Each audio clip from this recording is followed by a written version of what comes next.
Hello friends, welcome to bisptrainings.com. My name is Sumit and I'm a subject matter expert in Qliksense. Since last few videos we'll be doing data visualization using Qliksense, and this video is in continuation of that. In this video I'm going to give you a quick walkthrough that how can we perform the Salesforce data visualization by using Qliksense. So first of all, let me show you the data which I'm going to visualize by using Qliksense.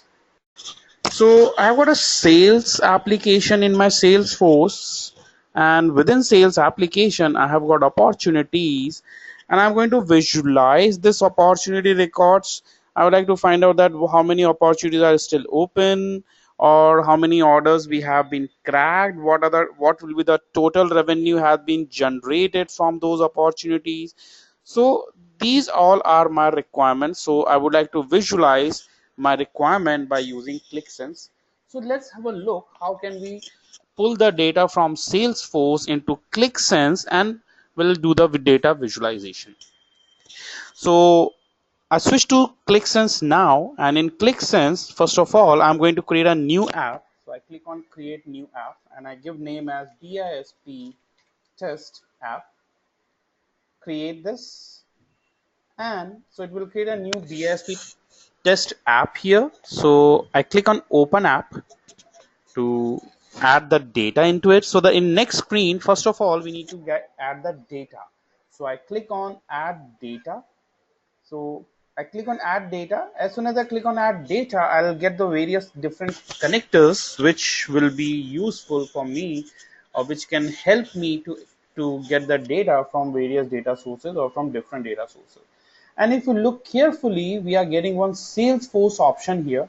So when I click on Salesforce, because I would like to pull data from Salesforce, so I click on Salesforce, and it will ask me to create a new connection. So it is asking few properties like username, password, security token, and so on.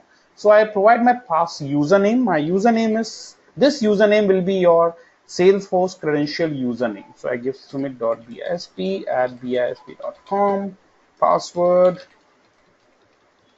As all of you know that Salesforce maintains the data security, and in continuation of that, Salesforce provide a security token. Salesforce required a security token if we are trying to get the Salesforce data out of the network or out of the Salesforce. So we need a security token. So how to get the security token? So those who are familiar with Salesforce, it's good for them. They must be knowing that how can we reset the security token. If any one of you are they are new to Salesforce and they don't know how to reset security token, they can follow the steps which I'm going to do here right now. So when you just switch to Salesforce. Here you will find your login name. Your name would be coming here. They say that what is this is the name of the current user who has logged in. Drop down, click on my settings,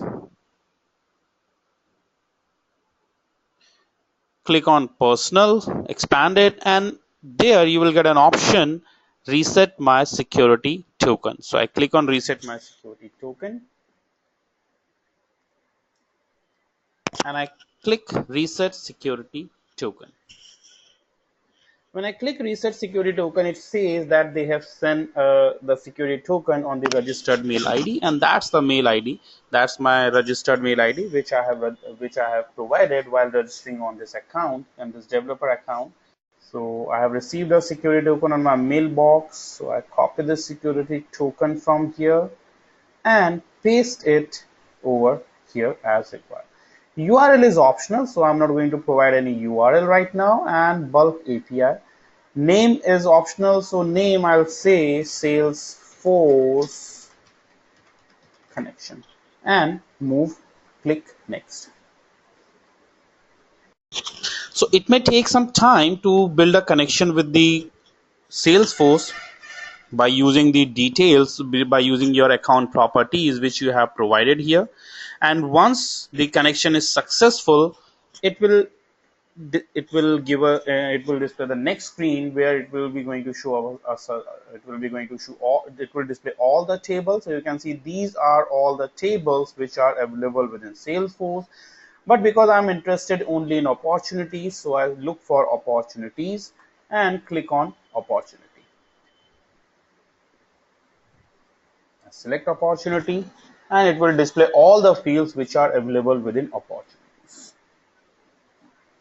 along with the records. So that's a data preview. It will display all the fields along with their records. And finally, I'm going to click load and finish data. If you are not requiring ID or is delete or account ID, so the fields which you are not required to be loaded into Qliksense, you can remove them. I can uncheck them because these are not required by me. So I'm going to remove it because just to save the memory space. So is casting and campaign and have opportunity limit, price book, owner ID, created date, created by, last modified. So I'm not requiring all these fields. So if you want, you can go for them, else you can also remove them. So I uncheck all those fields and so on. Competitors, and finally I click on load data and finish. So it will be finishing adding data into Qliksense in your current app, and then by using that data we can perform the data visualization. So let's finish it. So the data loading is about to finish. It's taking some time because it will be getting data because it performs, as you know, that Qliksense performs in-memory processing. So it loads the data from the data set into the RAM. So it will be making a copy into RAM. So it will take some time. And once it does so, it will allow us to create a new sheet for the data visualization. I got a confirmation message that data has been loaded successfully and now a new sheet has been created, so I can edit the sheet or I can simply close it. So a new sheet has been created. We can delete this sheet or we can open and edit the sheet. So I'm going with the same sheet. So I click on my new sheet and this sheet is basically empty right now. So there are no data visualization part here. There are no graphs or charts which has been added. So I click on edit option to edit the sheet and I'm going to add some visualization onto it. So on the extreme left side, you can see there are 4 options coming: charts, custom objects, master items, and fields.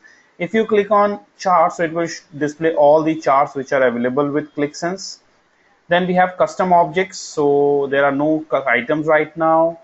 Links, basically link master items in the sense it will display the dimensions. We can add dimensions or measures or visualization, or we can have all the fields. So these are all the fields which we have pulled from the opportunity.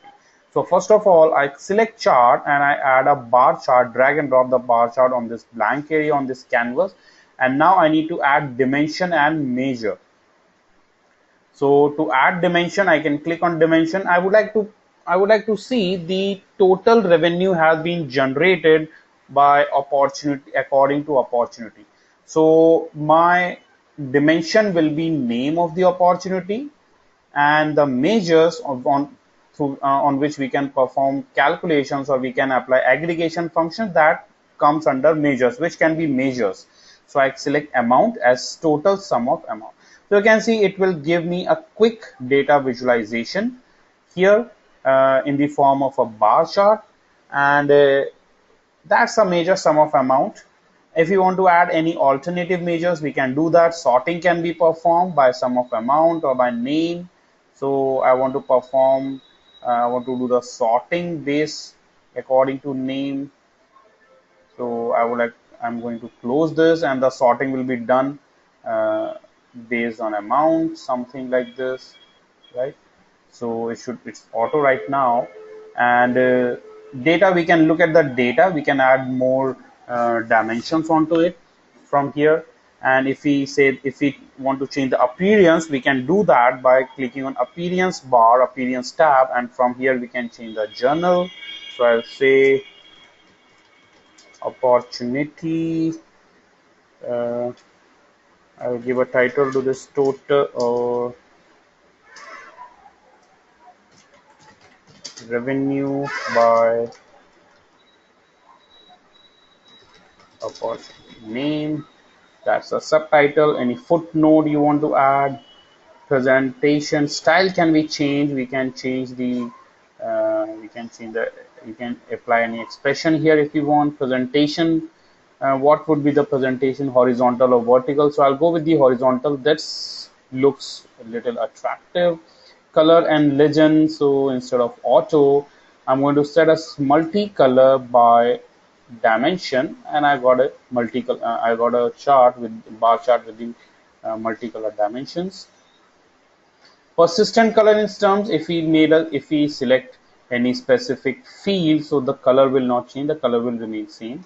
And it will show the legend. If you want to show legend, that's okay. Otherwise, we can hide the legend, and that show legend title, and I uncheck this to show the legend. So it will hide the legend for us. So that's how we can quickly visualize the Salesforce data using Qliksense. So that's all in this video. I hope you like this video and you found this video very helpful. If that's so, don't forget to press the like button. If you have any comments or any queries, you can write to us. You can subscribe our YouTube channel for more videos on Qliksense. Keep watching. Have a nice day. Goodbye.